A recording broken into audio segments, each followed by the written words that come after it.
Pokemon is a baby game for goo goo gaga children.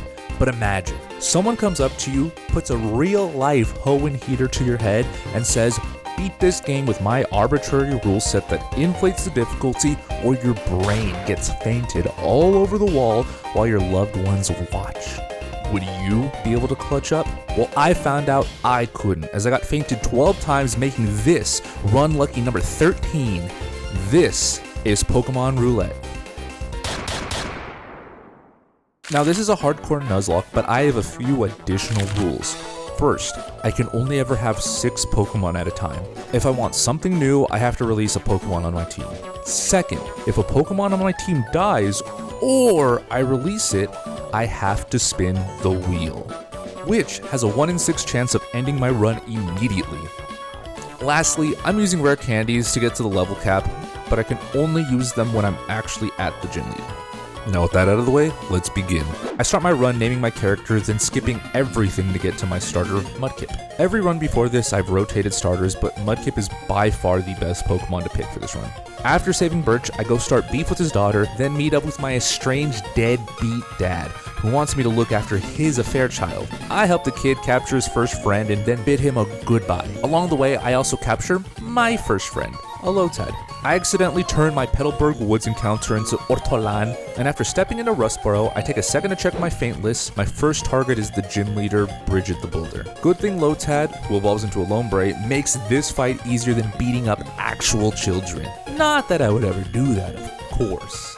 Up next on my feint list is Punchin' Pete over in Dewford. So after doing some boring story stuff, I board a boat alone with an old man and head to the island. Before I take on the gym leader, I make a stop at Granite Cave and get incredibly lucky with my encounter, catching a Sableye. After juicing my Pokemon up with every steroid I could get, I showed Punchin' Pete that some ghosts you just can't punch through. Sableye blasts through his team with Nightshade, making this fight easier than punching a crying baby. Not that I'd ever do that, of course. I cross Pete off my list and look towards the big city of Mauville.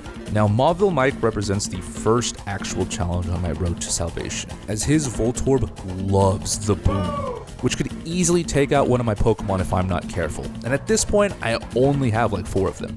I'm getting a little ahead of myself, however, as before that we have one of the most notorious rival fights 9-year-old me ever faced. Turns out, 9-year-old me was just bad at the game and deserved all the bullying he got because this fight was so easy, is what I would say if my rival's Grovyle didn't have Pursuit and kill a whole ass Pokemon, putting my entire run at the hands of a cruel god who hates to see a quirked up trainer with a fat ass thrive. Thankfully, I finished the battle with no more casualties and dodge a figuratively literal bullet before finally getting to my next target.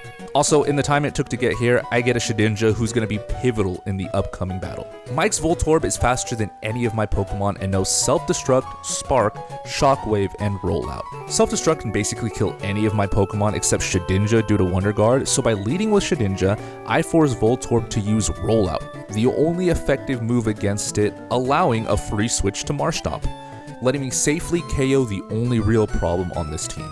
Marshtomp takes out his Electrike and Magneton with 2 shots, and I switch back into Shedinja from Nectric as he has nothing that can hit my little cicada. After a few Fury Cutters, Manectric goes down, netting me the 3rd badge and Mike's name crossed off my list. I said the last gym was my first real challenge, but honestly, that was a small speed bump to the slightly larger speed bump that's coming ahead. I'm sure all of you guessed it, Picnicker Irene, who has a promising future career as an assassin of hope and love. She only has 2 Pokemon, Shroomish and Meryl. Should be easy to beat up a child, not that I ever would, right? Look, I'll be the first to say it. I fucked up. She did something I've never seen the NPCs do, and that's switch Pokemon. Even though I switched out my Pokemon, she also switched out hers, which made me think her Shroomish can't deal with my Shedinja. So after killing Meryl and having my other Pokemon take a beating, I thought I was safe to just use Shedinja to sweep up her Shroomish. This is the dumbest way I've lost a Pokemon so far.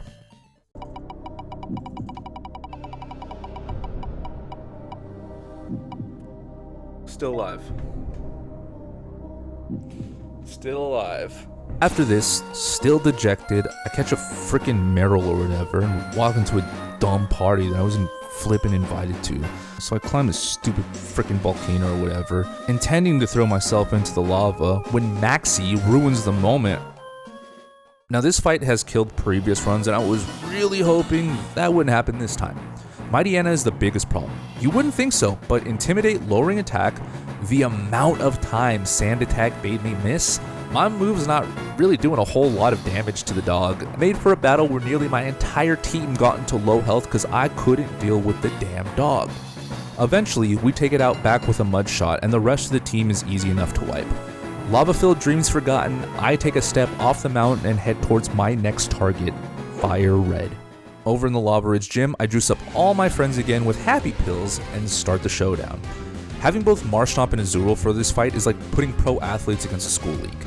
Half our team gets popped by Mudshot, but after my Marshtomp finds out that love can bloom on the battlefield, Azumarill comes in to strike down the camel who made Goo Goo Eyes at Marshtomp, as well as the Pokemon that comes after. Fire Red gets extinguished, and it's time for my greatest foe yet, my deadbeat dad. Before I go confront my trauma with the hands he made himself, my rival gives me goggles and tells me to fuck off into the desert where I encounter a Trapinch, as well as grab the pre-evolution to Oil. I get my fossil revived and backtrack to Petalburg to finally show my demons that these fists are coated in holy water. I lead with Ninjask, but after getting chunked with damage into being confused with Teeter Dance, I get scared and switch into Lombre, who gets 2-piece to the dome, forcing me to switch to another Pokemon who also gets their shit rocked. At this point, Spinda's beat the hell out of half my team and it's not looking good. And to add insult to injury, this damn rabbit Teeter Dances me not 1 time, not 2 times, not even 3, but 4 times in a row, as I kept switching between Azumarill and Marshtomp in the worst shell game I've ever played. After the 5th switch, Spinda teeters out and I get to pop it in the head with a mud shot.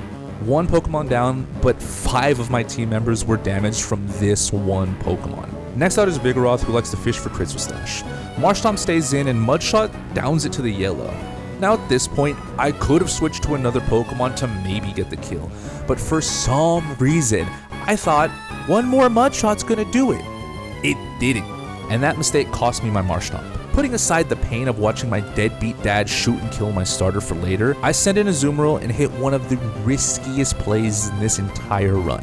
Rollout is a move that deals increasingly more damage the more it hits, but locks you into it until you either miss or you hit 5 times. So knowing that Vigoroth was in potion range, I click Rollout. I get the first and second hit. The first 2 hits do little damage.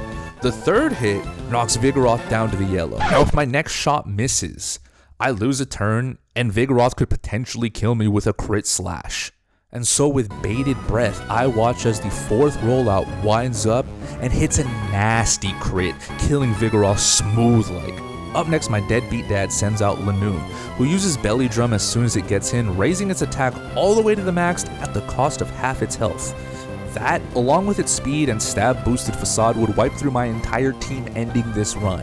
But remember how I said rollout continues until you either miss or hit 5 times? Well, rollouts only hit 4 times so far, and the turn that Lanoon comes out and conveniently lowers its health for me, the RNG gods have mercy, and all my prayers are answered. Lanoon, not knowing that Azumarill was winding up a huge punch like a Popeye cartoon, hits the 5th and strongest rollout, knocking Lanoon clear out the region straight to Galar where it learns to do makeup. Finally, the last Pokemon to go and by far the scariest. If I still had my Shedinja, this wouldn't be a problem. Slacking would be free, I'd be done with the gym, my deadbeat dad would be dead in the dirt. But since that crazy little bug is dead, my exhausted team is gonna have to clutch up. I lead with a Azumarill, but Bubble Beam does so little it's like I blew actual bubbles at Slacking. I send out Ninjask, who hits Pocket Sand 3 times before a Facade breaks through and smashes my little bug against the wall, killing it immediately. And I don't have many options left here. I've already lost 2 Pokemon here, and the only healthy one I have left is by far the worst one on my team, Lileep. What follows is a gross war of attrition. My Lileep knows Astonish, which can't hit Slacking as it's a ghost move, Confuse Ray, Acid, which is dangerous because if Slacking gets poisoned, Facade will deal double damage, and Ingrain, which heals me, but also prevents Lileep from switching out, which could be really bad. Let me speed up the next 5 minutes of battle. Lileep comes down Ingrains, allowing me to heal a bit each turn. Facade gets resisted, and thanks to Pocket Sand and Confuse Rays, misses a bunch. I get slacking down to the red, where Norman gets a heal, and I eventually get the kill with the same strats. If Lileep wasn't the tank it was, this battle would have killed my run, no questions asked. And while slacking goes out with a whimper, a win's a win, baby. I get all the back-o child support money my deadbeat dad owes, and with loss heavy in my heart, I spin the wheel. 2 motherfuckers dead. 2 wheel spins.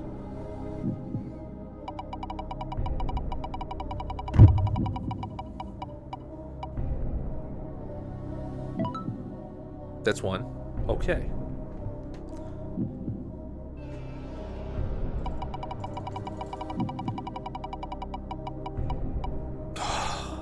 Two. Still in it. But I'm down 1 key mon. So I don't know how the rest of this run is going to go. Now, beating the 5th gym gives us access to Surf, which allows me to pick up new replacements for the friends I just lost. Swimming along Hoenn's southern water routes, I catch a Pelipper and a Tentacool. The next leader on my faint list is Windy City, and picking up Pelipper here is huge for her gym. Quick question, what's life without a little gambling? Answer, one not worth living. Deciding to risk it all, I head to Route 117 to try for one more encounter. One Pokemon so pivotal that I would risk resetting my entire run if I were to catch it. I walk into the grass and... Yes, Tailo! Fuck yeah! Alright, that's great. The same little fucker I killed earlier in the run, on accident. I catch Tailo in a matching Great Ball, but before I can get too excited, I have to get rid of a Pokemon. After thinking it over for a second, I decide that Azumarill is going to be the one to go since I just caught 2 other good Water-type Pokemon. Alright, because I got rid of my Azumarill, there's still a chance that I just end the run right here. I have a good team, kind of. But it's all up for the wheel to decide.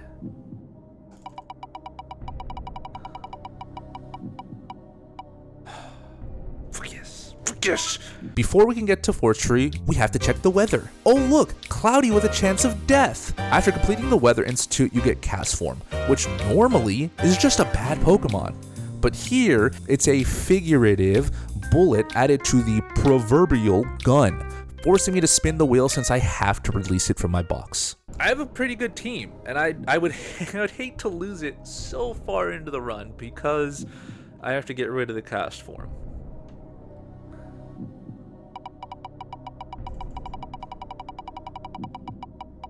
Oh no. Oh my god, that was so close. Holy shit, that was so close.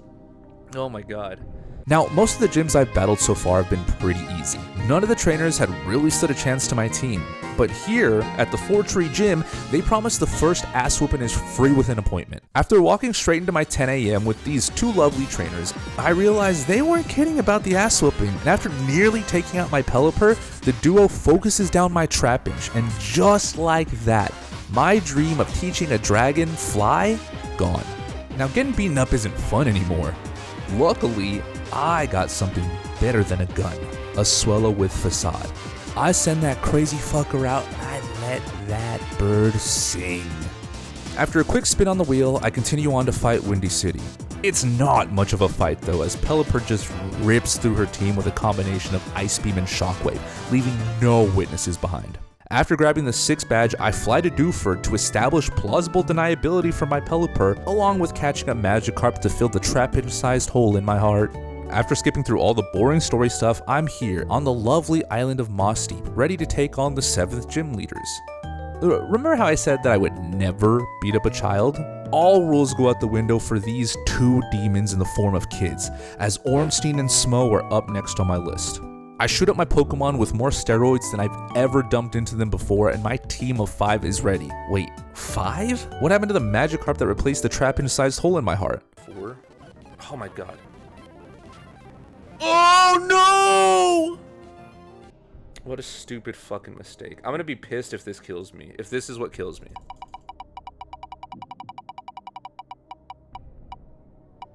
thank God. Dude, that was so close. My Swellow starts off poisoned for this fight, but while it hurts him, it also makes that crazy little fucker even stronger. I've gotten my ass beat here before, but this time it's different. Pelipper and Swellow focus down their respective targets, and a Facade kills Claydol while a clutch crit with Ice Beam takes out Xatu. We're already on phase 2 after just one hit, but Lunatone and Solrock can still crash to my team and cause a mass extinction event, so I'm not out of Anor Londo just yet. Swellow punches the sun while Pelipper rides a gnarly wave, hitting the moon and knocking the sun's lights out. After I attack the moon one more time, Ornstein and Smo go down surprisingly easy, considering the only other run that got to this point lost 4 Pokemon to them. I get the 7th badge, the ability to dive, and I continue on. The last gym leader on the list is Throbbing Robin 68+1. I don't see him being a challenge honestly, but before that, more story. First up, I head to the space station to stop Team Magma from nuking the ocean with Metal Geared Rex when I run into Steven, Grey Fox Stone. We team up and CQC our way to victory, allowing me to move on to even more story stuff. Before that though, I make a quick stop to pick up Glass on the beach to trade in for a Water Stone, which I use to help my Lombre self-actualize into a Ludicolo. After picking up underwater cave diving, I head to the Aqua Hideout, where they've kidnapped the president and are threatening to cause an ecological disaster if their needs aren't met. By using a combination of stealth and hand-to-hand combat, I was able to get through their base and cause the ecological disaster my damn self.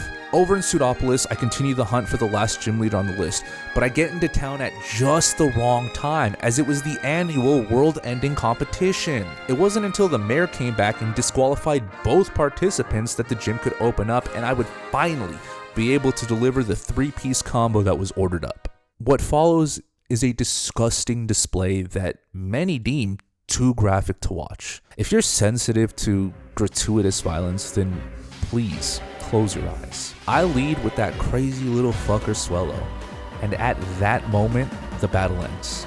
Swellow pulls out some crazy new martial arts and absolutely obliterates every single Pokemon in just one hit.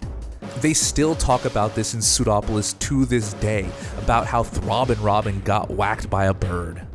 I get the 8th badge and immediately head towards my last targets. Stepping into Victory Road, Wally tries to ambush me, but I put my deadbeat dad's a Fairchild into the fucking dirt. The biggest challenge here is that I don't have Flash to see where I'm going, but I eventually make it through and I can finally attempt the Elite Four. Right now, I only have 5 Pokemon, but I've saved up a lot of encounters, so I head back to Mount Pyre and pick up a Shuppet that evolves into a Banette.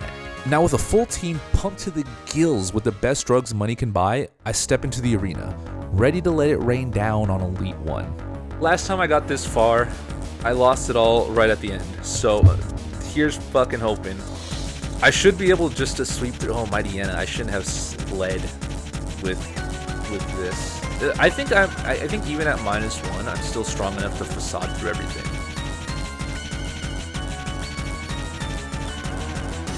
That's one. Absol. Alright, it leads with the strongest. If I can Facade through this, I think Absol starts off with using like Sword Stance. Fuck yes! Okay, I don't think anything else is a problem. To say this fight was difficult would be an outright lie. I dog-walked this guy. I had him on a leash begging for an end to this fucked up rat race. Even threw an Intimidate, which lowered his attack. That crazy little fucker Swellow ripped through his team like I ripped through Buffalo Wings on 50 Cent Wing Day. Every single Pokemon went down in one hit. I had Bro hunched over like Yamcha at the end of this. Now Elite 2 went down in similar fashion. Even though Banette is new to the team, he showed he's also a crazy little fucker. I'm so strong. And it was a crit, thank God. The 2 Dusclops are the scariest ones. And everything that I have that's super effective against them, they're super effective against me. Okay. Crit!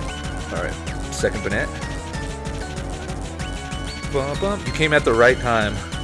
Because this could be the end of this run. And I could start run 14. 2 Banettes down, Dusclops. Oh, all that's left is Sableye after this.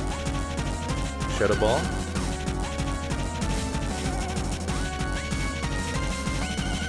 Fuck yes! He comes in, pitches the Shadow Ball and throws a perfect no-hitter. Once Sableye comes out, I switch into Swellow, who's immune to the Shadow Ball it throws at me, and after 2 aerial aces, that's half the Elite Four done. Elite 3 was a bit of a tougher fight. Banette comes in and, sensing the strength of the enemy before him, delves deep into the Mind Palace. Celio makes it hail, but Banette seeks greater understanding. Celio throws a chunk of ice at Banette, but Banette is nearing the Pokemon equivalent of Nirvana. Celio throws one more chunk of ice and boom. Understanding hits Banette like a bolt of lightning, who uses an actual bolt of lightning on Celio to create jerky out of its skin. Glalie comes out, but 2 fastballs to the dome are enough to take it down. A second Glalie hits the field, but Banette can't take the Shadow Ball it's aiming for my dome. Swellow switches in, tanks the hit, the crazy fucker, and rocks Glalie so hard it devolves into a Snow Runt. Another Celio is up next, but immediately gets knocked out like it's the Power Slap Championships.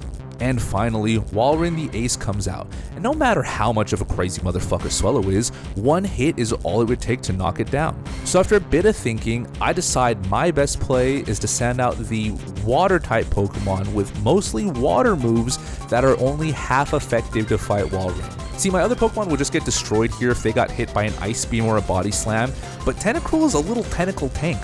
It comes in, Tentacruel takes a Surf on the way in for little damage and surfs Walrein right back. Now this is when Walrein stops playing around, and in a move that makes me nearly shit myself, can Sheer Cold hit me? Tries to end me right then and there. Sheer Cold is an insta-kill move on anything, but because all of my Pokemon are the same level as Walrein, it only has a 30% chance of hitting. Tentacruel surfs again, and Walrein attempts another Sheer Cold, but by doing so actually opens up the path for victory. Now, because it's done it twice, I know it's going to try to one-tap my Tentacruel again. My Tentacruel who can't kill it fast enough. But if I gamble it all on one more miss, I win next turn. If I switch and it Sheer Colds, it misses, I get a kill. I just win. Either way, I have to dodge the 30%. Knowing it all comes down to a 30% chance, I choose to send out Swellow. I brought this crazy fucker onto this team with a gamble, and I'm risking his life and the run with another gamble. But you know what they say, 99% of gamblers quit before they hit big, and I don't quit. Fuck yes. Oh, holy shit, I win. Holy fuck, I win. Glacia, you stupid motherfucker. This is why you always bet big, you never lose, you can only ever win if you gamble, always gamble when you can. Walrein goes down, letting me move on to the last member of the Elite Four, Elite Four. Now I'm a little more cautious after the last battle, but strategy's still the same. Send out Swellow and watch that little bird hunt. After the classic first round knockout on Shelgon, Salamence comes out and cuts my Swellow's attack. I switch into Tentacruel, who dodges some rocks, and with ice in her veins, turns Salamance's, Flygon's, and Altaria's veins to ice, leaving only Kingdra to wonder what the fuck happened to the team. I switch back into Swellow as Kingdra shows me the dance it's been working on, wasting its last turn on Ho. Swellow hits a nasty facade, cold clocking out Kingdra and the last member of the Elite Four. It's finally time to fight the champion of the Elite Four, the big boss of them all. Big Boss. The last time I was here ended in my complete failure as they took me out back in Of Mice and Men. This time is different. This time is much different. Throughout the entire run, we've seen how much of a monster Swellow is as he busts in and uses the sweeper on every Pokemon he comes across. But now this crazy little fucker isn't just gonna sing, he's gonna perform. 75, 35, yeah, it's 210 either way. I also have Silk Scarf, which is a huge boost. Dude, it has so much HP. Oh. I think this is it. I don't think Wallace has anything that can stop me right now. Oh, it's gonna be a massacre. I've destroyed everyone on the way here. Melodic? Oh, this is gonna feel great right now.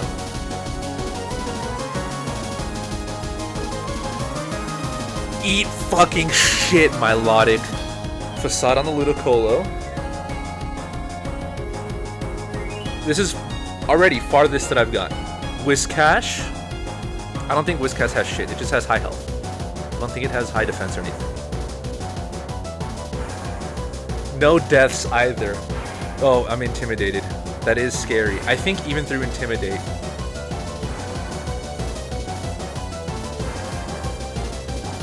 Fuck yes! And a crit! And a crit to finish it! Eat shit, Wallace! Fuck yeah!